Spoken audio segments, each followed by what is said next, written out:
Mặc váy vào đi, lát anh qua đón đi chơi.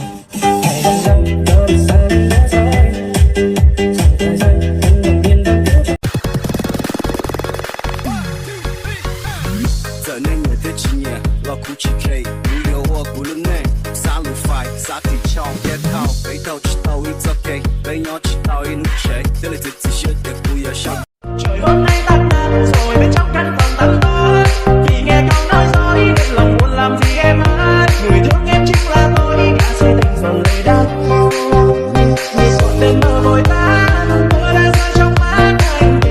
hẹn nhau của em là dòng đầy nhiều mong ước, mong bên em sẽ mãi yên bình, tuổi xuân đẹp như ánh trăng.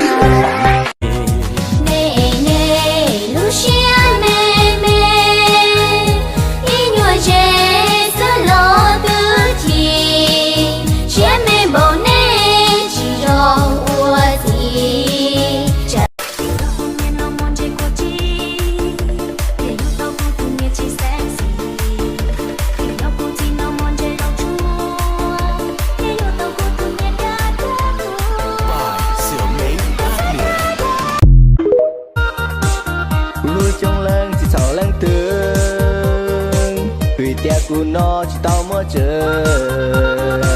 luôn đỏ từ từ là phu chi khen cho mơ từ lô tôi sẽ xử nè路过我走点着寂寞凝霜凋谢着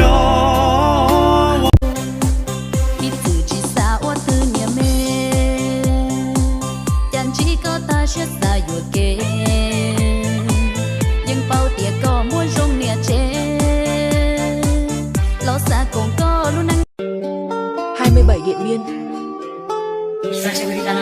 Xin chào 90 Hà Nam.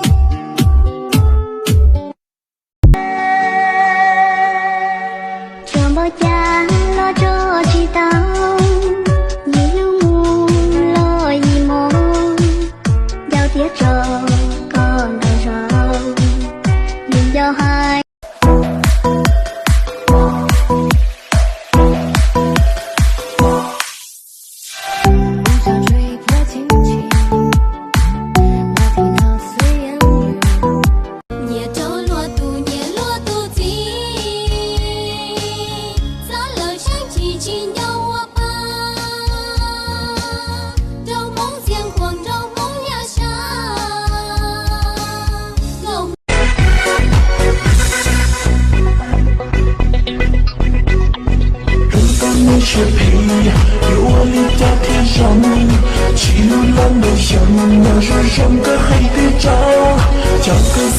có chỗ nào phong dư chê là lăng có ta cụ sao chứ chống xưa để bố chỉ sao bố có thằng cụ xưa ta khó tránh chê bố tôi ở thằng cụ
có tiền hình tu sư hậu có xe chi mua lên từ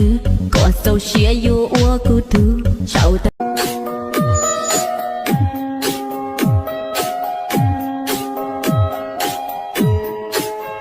cho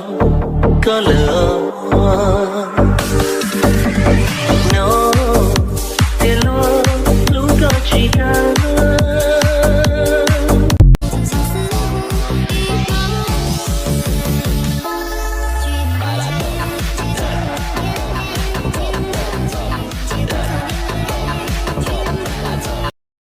yêu tiếng nôn đã cũ trên chỉ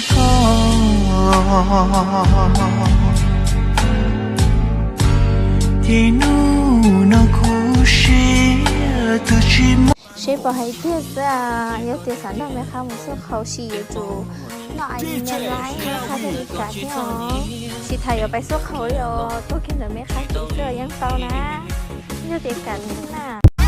trước sẽ đâu anh à nhưng mọi chuyện rồi sẽ qua anh vẫn còn tương lai anh phải yêu thêm ai chẳng lẽ em yêu anh mà năng từ rồi vẫn chơi còn không lo sẽ xa ôi trời cái hơn chơi còn mấy hết nè trời nó còn mấy chỉ muốn nè mua giờ nó có lo xưa trời cho không lo đi nè ha tôi chỉ cho bé chơi hết luôn chơi được khá hết liền đầy nhiên anh ta trong ý cha tia cha có Lucia ni đây li thua cho có ok nhấp xuân hút chỉ giàu lên nè có lọ pen còn gạo liệt kê đỡ mò chỉ giàu lên chế ha you boy you share cho kia có lọ tọt bên chế tu kia trong có chớp có kế có ướp lăng tu do công ý chế